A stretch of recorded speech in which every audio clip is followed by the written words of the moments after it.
Students, आज हम बात करेंगे लेवल ऑफ ऑर्गेनाइजेशन पे कि किस तरह से जो है वो ऑर्गेनिज़म जो है वो डिफरेंट लेवल से होता होता एक ऑर्गेनाइज्ड, एक कंप्लीट जो है वो लिविंग ऑर्गेनिज़म बनता है। एक पूरा वो जो है जानदार में अरेंज होता है। तो इसमें जो सबसे पहला लेवल है वो सब atomic and atomic level.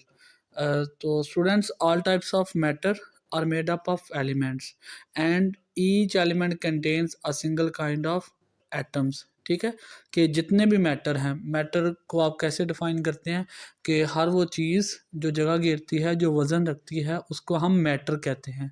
Anything that occupy space and have a mass is called matter. तो जितने भी मैटर हैं वो एलिमेंट से मिलके बने हैं, और जितने भी एलिमेंट्स हैं वो जो है एटम से मिलके बने हुए हैं। ठीक है, तो हमारी इस वर्ड में almost everything is matter, even human. ठीक है, क्योंकि इंसान भी जो है वो एक वज़न रखता है और जगह घेरता है।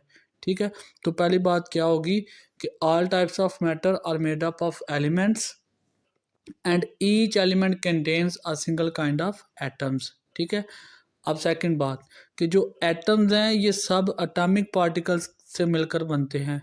ठीक है, सब एटॉमिक पार्टिकल्स कौन कौन से? Electrons, protons and neutrons. और थर्ड बात इसमें, out of the 92 kinds of elements that occur in nature, 16 are called bio elements. कि टोटल हमारी जो नेचर है इसमें कितनी जो है वो किस्मों के एलिमेंट्स हैं? 92 काइंड्स के हैं। ठीक है, और उनमें से जो 16 है उनको हम बायो एलिमेंट्स कहते हैं। इनको बायो एलिमेंट्स क्यों हम कहते हैं? क्योंकि ये जो 16 एलिमेंट्स हैं ये मिलकर क्या करते हैं, एक पूरे लिविंग ऑर्गेनिज्म का बॉडी मास, उसका जितना भी वो मास है वो सारे के सारे मिलके ये बायो एलिमेंट्स बनाते हैं। और ये कितने नंबर्स में? 16 आर कॉल्ड बायो एलिमेंट्स। और ये एक इम्पॉर्टेंट शॉर्ट क्वेश्चन भी है। अब देखें, इन 16 में जो 6 बायो एलिमेंट्स हैं जिनमें oxygen, carbon, hydrogen, nitrogen, calcium and phosphorus, ये जो हैं ये 99% ऑफ द टोटल मास हमारी बॉडी का, जो लिविंग ऑर्गेनिज्म की बॉडी मास है उसका 99% जो है वो 6 ये एलिमेंट्स मिलके बना रहे होते हैं। अदर 10 जिनमें पोटाशियम, ये sulphur, chlorine, sodium, magnesium, iron, copper, manganese, zinc and iron, ये iodine collectively make 1% of the total mass. ठीक है, तो आपको सब एटॉमिक और एटॉमिक लेवल मैं दोबारा से रिपीट कर देता हूँ कि जितने भी हमारे इस वर्ड में मैटर मौजूद हैं वो एलिमेंट से मिलके बने हैं, और एलिमेंट जो हैं वो एटम से मिलके बने हैं। एटम जो है वो सब एटॉमिक पार्टिकल मीन्स के इलेक्ट्रॉन, प्रोटॉन और न्यूट्रॉन से। 92 काइंड्स के जो हैं वो एलिमेंट्स हैं इन आवर नेचर, जिनमें से 16 को हम बायो एलिमेंट्स कहते हैं। और ये करते क्या हैं कि ये body mass of living organism को बनाने में जो है वो टेक पार्ट कर रहे होते हैं। इनमें से जो 6 हैं जिनमें oxygen, carbon, hydrogen, nitrogen, calcium and phosphorus, ये 99% ऑफ टोटल मास बना रहे होते हैं। और जो अदर 10 हैं जिनमें potassium, sulphur, chlorine, sodium, magnesium, iron, copper, manganese, zinc and iodine, ये 1% ऑफ द टोटल मास बना रहे होते हैं। तो आपकी ये जो पहली स्लाइड है ये एमसीक्यूज़ के हवाले से भी इम्पोर्टेंट है, तो आप ये जो इसमें डिजिट्स दिए गए हैं इनको सही तरह से देखिएगा।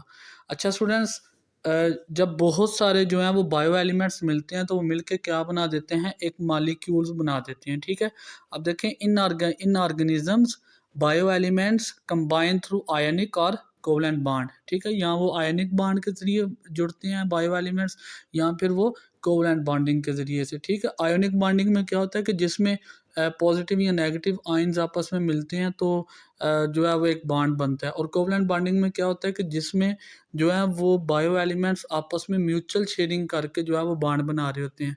तो जब ये bio elements combine through ionic और covalent bond, the stable particle formed by such bonding is called as molecule और बायो मॉलिक्यूल। ठीक है, अच्छा सेकंड बात, an organism is formed by a numerous number of biomolecules of 100 of different types। ये general बात है। Biomolecules are classified as micromolecules and macromolecules। ये important short question भी है आपका कि differentiate between micromolecules and macromolecules। और लास्ट जो पेपर्स हुए हैं उनमें यहाँ से एमसीक्यूज उठाया गया था, ठीक है। उनके एग्जांपल में माइक्रो मॉलिक्यूल्स क्या होते हैं, are with low molecular weight, के जिनका वेट जो है वो मॉलिक्यूलर वेट कम हो, फॉर एग्जांपल ग्लूकोज वाटर, ये आपने याद रखना है। और macro molecules are with high molecular weights, for example starch, proteins, lipids, ठीक है स्टूडेंट्स। माइक्रो और मैक्रो मॉलिक्यूल्स, इन दोनों में डिफरेंस क्या है, micro with low molecular weight and macro with high molecular weights, और इनकी एग्जांपल आपने ध्यान से देखनी है।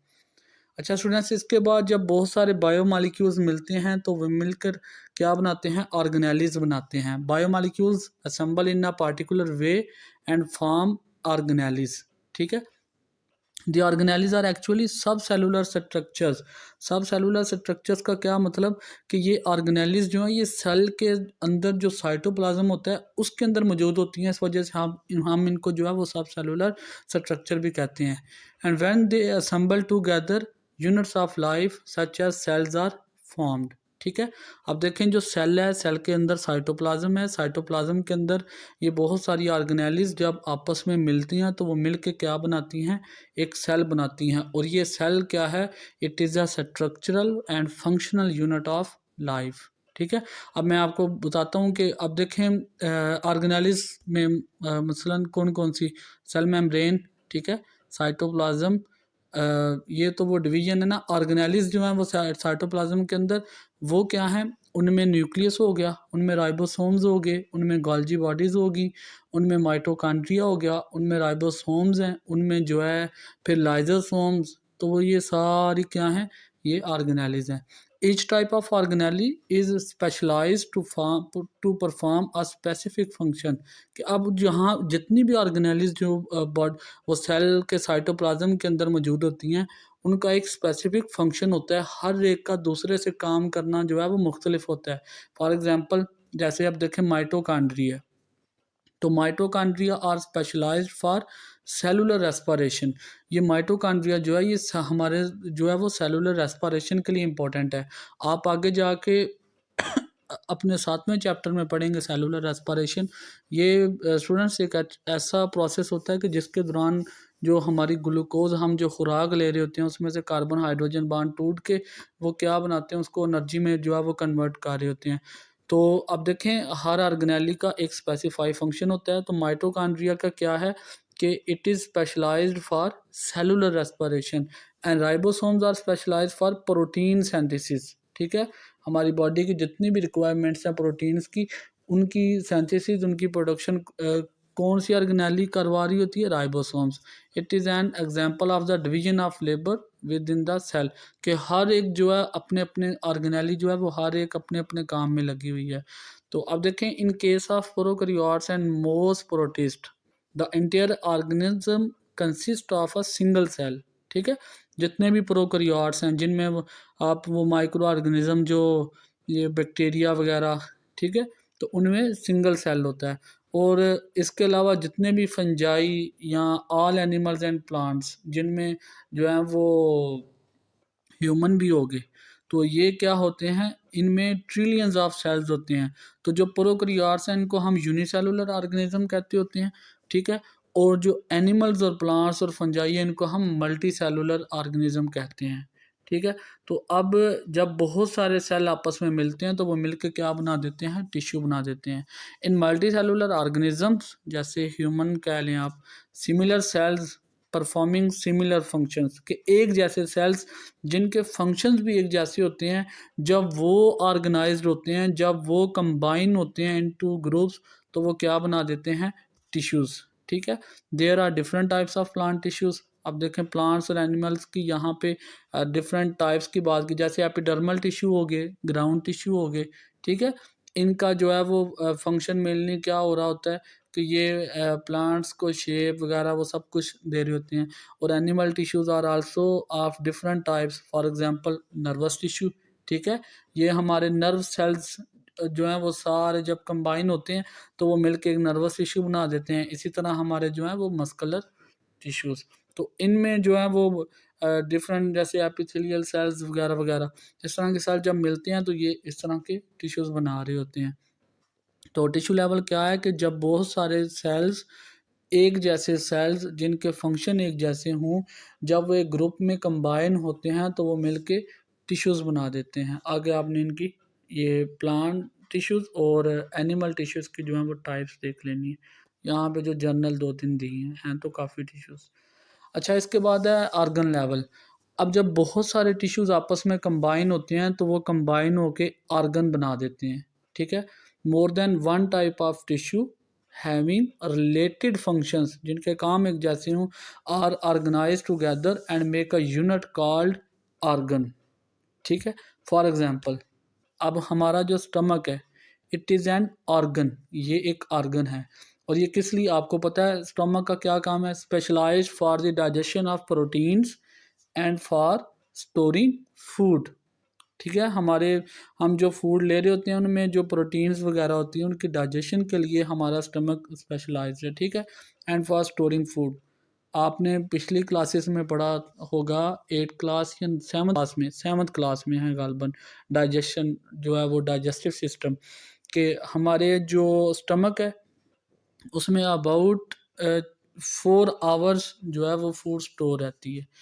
अब देखें, two major types of tissue are present in its structure.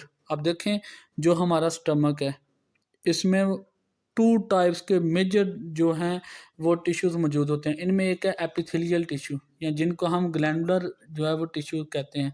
ये क्या करते हैं? It secretes gastric juice for the digestion of proteins, ठीक है? ये गैस्ट्रिक जूस जो है वो हमारे स्टमक के अंदर सेक्रीट करते हैं, खारिज करते हैं, और वो किस काम आता है? प्रोटीन की डाइजेशन के लिए। अब देखें दूसरी टाइप में कौन से हैं? मस्कुलर टिश्यूज़, ठीक है? Performs contraction of stomach walls for grinding of food.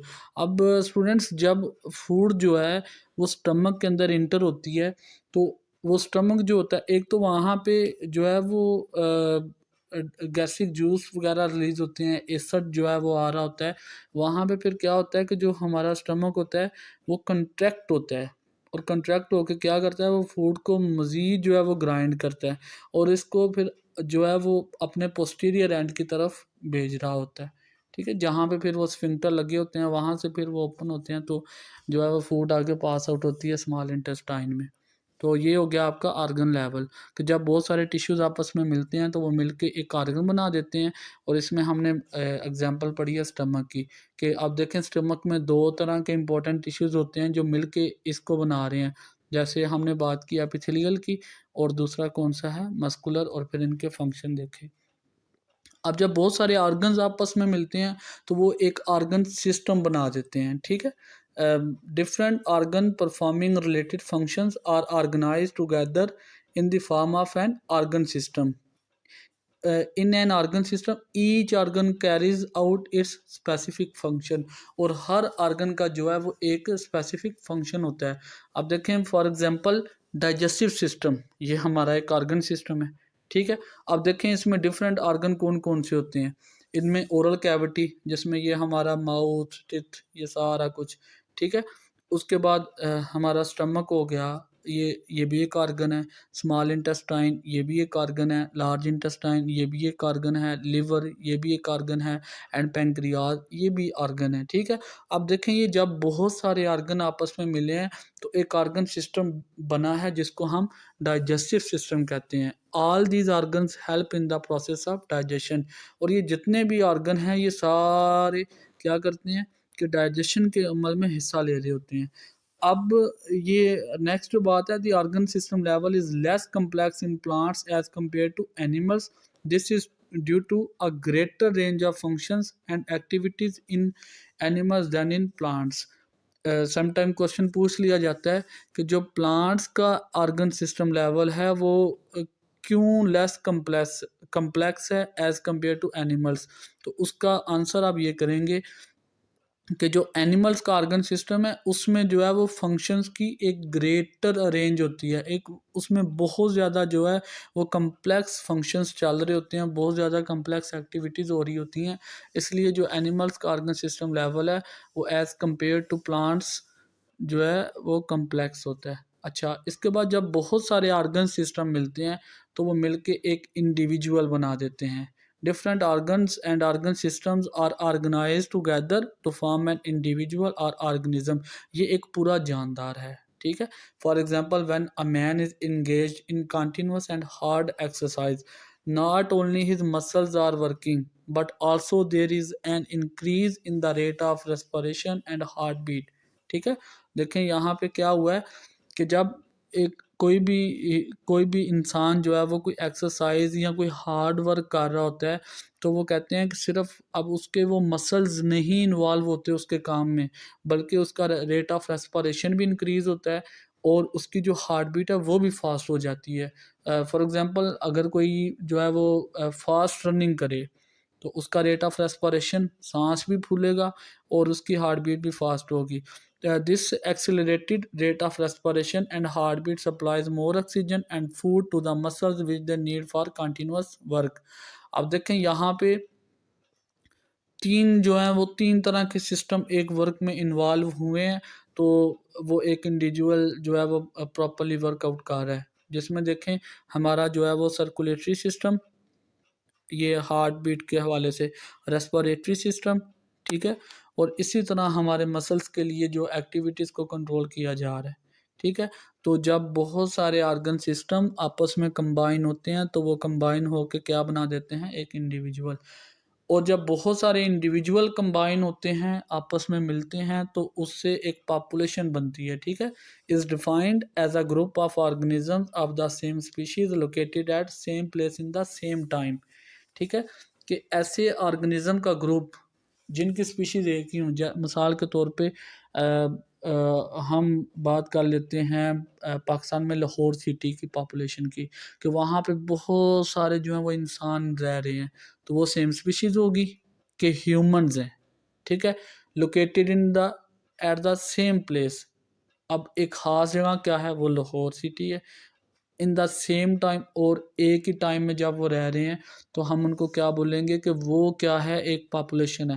For example, human population in Pakistan in 2010 comprises of 173.5 million individuals.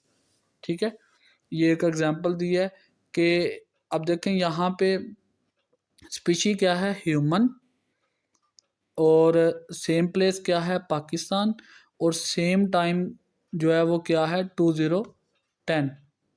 ठीक है, उसके बाद जब बहुत सारी पॉपुलेशंस मिलती हैं तो एक कम्युनिटी मिल जाती है, एक कम्युनिटी जो है वो बन जाती है. A community is an assemblage of different populations interacting with one another within the same environment. एक जैसा जो है वो वहाँ पे माहौल हो. अब फॉर एग्जांपल फॉरेस्ट में भी कंसिडर एज कम्युनिटी. किस तरह से, क्योंकि अब देखें एक फॉरेस्ट जो है उस इट इंक्लूड्स डिफरेंट प्लांट, उसमें पौधे भी होंगे, ये एक पॉपुलेशन है पूरी पौधों की, ठीक है, और माइक्रो ऑर्गेनिज्म जिनमें बैक्टीरिया वगैरह, फंजाई एंड एनिमल स्पीशीज़. तो अब देखें प्लांट एक पॉपुलेशन होगी, माइक्रो ऑर्गेनिज्म दूसरी पॉपुलेशन होगी, फंजाई तीसरी पॉपुलेशन होगी, एंड एनिमल स्पीशीज़ चौथी पॉपुलेशन होगी. जब ये सारे कंबाइनली एक जगह पे रह रहे हैं और उनको एक जैसा माहौल मिल रहा है, तो वो क्या बना देते हैं, मिलके सारे एक कम्युनिटी बनाते हैं. और जब बहुत सारी कम्युनिटीज़ आपस में मिलती हैं तो एक बायोस्फीयर मिलता है, बनता है. ठीक है, the part of the earth inhabited by organism communities is known as biosphere. It constitutes all ecosystems.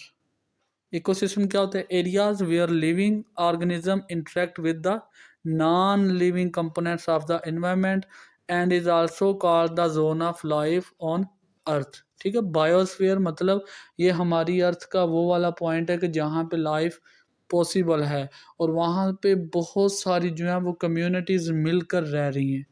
ठीक है, बहुत सारी कम्युनिटीज़ वहाँ पे मिल के रह रही हैं, तो इसको हम क्या बोलेंगे, बायोस्फीयर.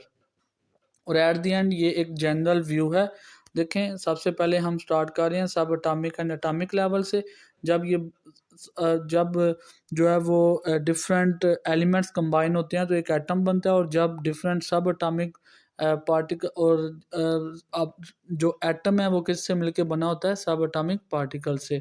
और जब ये आपस में मिलते हैं तो हमारे पास जो है वो मॉलिक्यूल्स बनते हैं. ठीक है, और फिर हमने यहाँ पे वो बात की थी माइक्रो मॉलिक्यूल्स की और मैक्रो मालिक्यूल्स की, ठीक है। माइक्रो कौन से हैं, जिनका लो वेट होता है, फॉर एग्जांपल ग्लूकोज, वाटर।